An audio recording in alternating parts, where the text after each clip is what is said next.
Hello, let's travel with ജെക്കിയുടെ പുതിയ വ്ളോഗിലേക്ക് എല്ലാവർക്കും സ്വാഗതം. അങ്ങനെ ഞങ്ങൾ ഇമോ സ്റ്റേറ്റിലെ സൂന്ന് ഇറങ്ങി. ഒവേരി എന്ന് പറഞ്ഞ സ്ഥലത്താണ് ഞാനിപ്പോൾ ഉള്ളത്. അവിടെയുള്ള സൂലായിരുന്നു കഴിഞ്ഞ വ്ളോഗിൽ നിങ്ങൾക്ക് കാണാം അതിൻ്റെ കാഴ്ചകൾ. അപ്പം നമ്മൾ ഇവിടുന്ന് ഇറങ്ങി.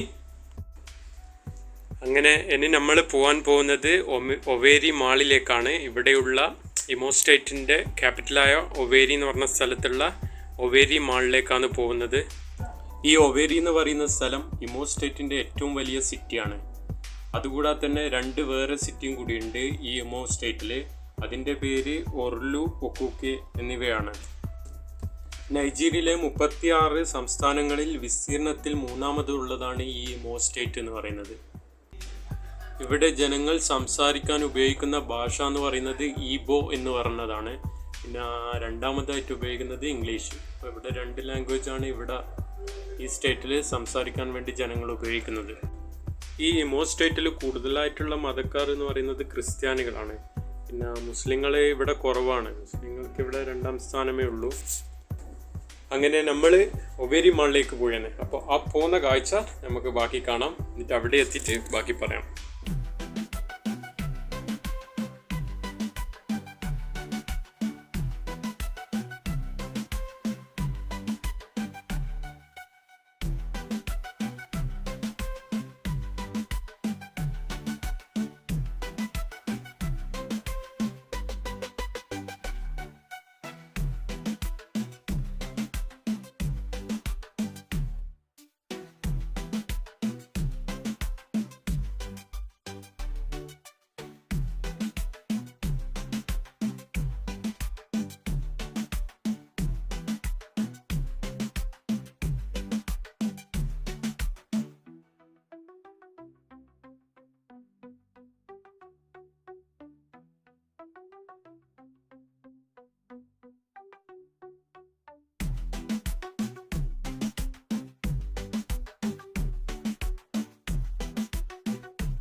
പിന്നെ ഞങ്ങൾ ഒവേരി മാളിലെത്തി. ഈ മാള് 2016 മാർച്ചിലാണ് പൂർത്തീകരിച്ചത്. പിന്നെ അതുപോലെ ഈ മാള് സ്ഥിതി ചെയ്യുന്നത് ഒവേരിയിലെ എഗ്ബോ എന്ന റോഡിലാണ് ഇത് സ്ഥിതി ചെയ്യുന്നത്. അപ്പം നമ്മൾക്ക് ഒവേരി മാളിനുള്ളിലേക്ക് പോവാം, അവിടുത്തെ കാഴ്ച കാണാം, എന്താണ് ഉള്ളിലുള്ളതെന്ന് നമുക്ക് നോക്കാം.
അപ്പോൾ നമ്മൾ ഒവേരി മാളിൽ നിന്ന് ഇറങ്ങി ഇനി നേരെ തിരിച്ച് പൊട്ടാക്കോട്ടിലേക്ക് പോവുകയാണ്. റിവർ സ്റ്റേറ്റിലേക്ക് തിരിച്ചു പോവുകയാണ് നമ്മൾ.